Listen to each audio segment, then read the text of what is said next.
تريد تجيك كليتشة؟ تابع الفيديو للأخير. طريقة الكليتشة بأقل التكاليف وبمكونات جدا بسيطة ومتوفرة بكل البيوت. بس الزبد إذا ما متوفر تقدرون تشتروا بيا زبد بالدار، راح أشوفكم الكرتون مالته. زبد الدار متوفر يمنه، سعر الكيلو بس 3000 دينار. هاي الزبد مالته، هذا الزبد مالته. تمام. نجي على المكونات بالكوب، كله بالكوب راح أعطيكم إياه هالمرة. كوب القياس أبو 250 مل، 6 كواب ونص طحين، ما يعادل كيلو غرام، 1 كيلو غرام. تمام. كوبين زبد الدار ما يعادل 400 غرام، كوبين 400 غرام او كوبين الا. زين اذا جامد وشلون اخليه بالكوب، هذا تقدرون تخلونه بهاي العلاقه بمي حار لما شويه موع، هاي العلاقه بمي حار شويه موع، او تخلونه مثلا بمايكروويف تحطوه 30 ثانيه بس يموع وتاخذون قياسه. بالوزن 400 غرام. هنا خاشوكتين مالت الاكل دهن جنه على مود النكهه بزبده، هم يغير اللون العجينه على صفار، وراح نخليها لون اصفر. هنا عندنا كوب قياس شكر وكوب قياس مي، اي ما يعادل 250 غرام 250 غرام. تمام. هنا ايش عندنا نكهه الهيل، هاي نكهه الهيل راح نخلي العجينه، ونخلي ايضا للعجوه اللي هو التمر، وراح نخلي نخلي رشه الفانيلا للعجين. تابعوا وياي، خلينا نعجنها قدامكم بعد تشترين، ولا واحد يحملك مال نيه، اشتغليها انت بالبيت جدا سهله وحلوه. نجي على المكونات. هذا 1 كيلو غرام الطحين،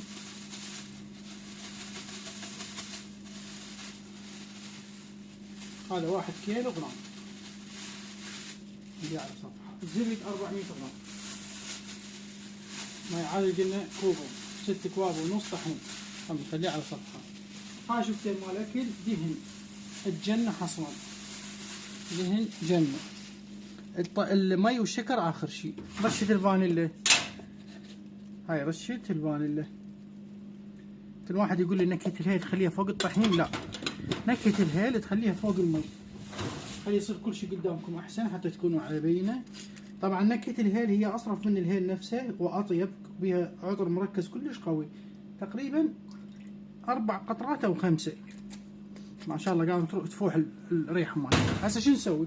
تقدرون تنعجن باليد، طبعا تنعجن باليد. انا خليتها بالعجانه لان الاغلب عنده عجانه بيتيه واسرع.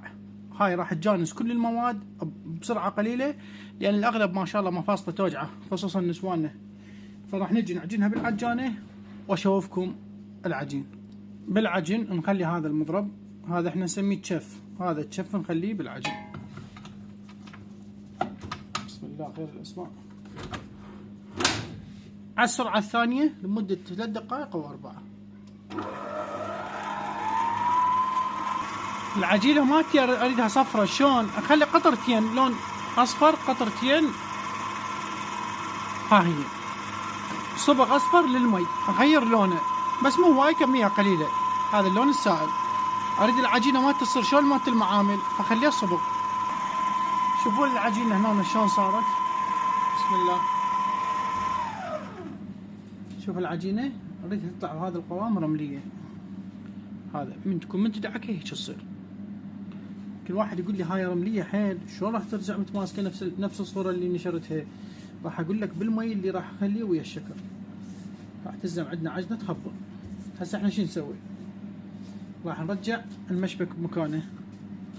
بسم الله خير الاسماء. تمام. شغل على الواحد.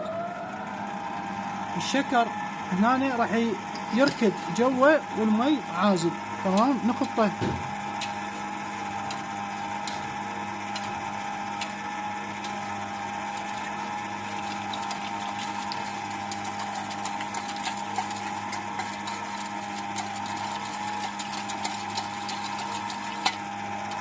راح تنكت الهيل بيه انفجارية.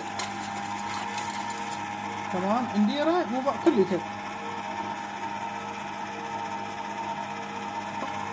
شوفوا العجينة صارت عجينة معامل، نفس مالت المعامل بالضبط. شوفوا العجنة شلون تماسكت وصارت حلوة. هنا العجنة صارت قوية، فشو نسوي؟ نعطيها سرعة.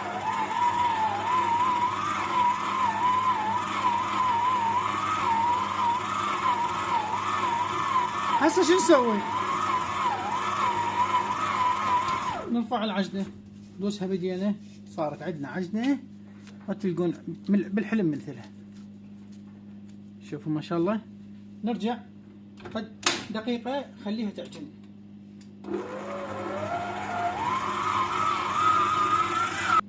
العجنة هنا كملت، شوفوا وياها ما شاء الله، صلى على محمد. هاي بدون امونيا، نفس عجينة الكعك لكن بدون امونيا. تقدرين تفتحيها هيك وتخلين بيها تمر، تدعكيها وتخليها بالقالب. تعالوا خلي نكملها. شوفوا العجينة هذه كليتشة هسه اللي اشتغلناها قدامكم. شوف هيك اريدها. هسه انا اخليها ترتاح 5 دقائق بالزايد، ما بيها لا خمرة ولا امونيا. 5 دقائق واشتغلها. اكو ناس تشتغلها هيك وتخلي بيها الحشوة، وبعدين تمرتها هيك تطلعها دائرية وبالقالب تطلع الشكل اللي تريده. اكو ناس لا تشتغلها سحرية، تفتح العجينة وتخلي تمر تلفها سحرية.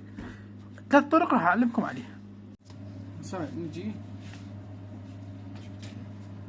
عجينة الدار خليت خاشوقتين عند اللون، خلينا صبغ اصفر. هاي عليكم السلام. اذا كمية كبيرة عندكم معامل او محلات، الحلقوم ينعجن بالزيت. هاي نجي هنا على القالب،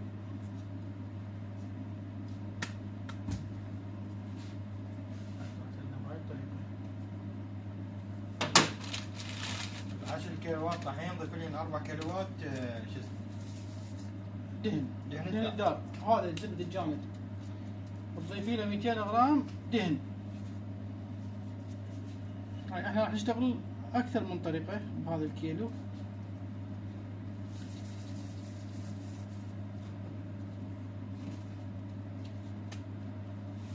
شوف شلون جاي تطلع، ما جاي تلزق لا بالقالب.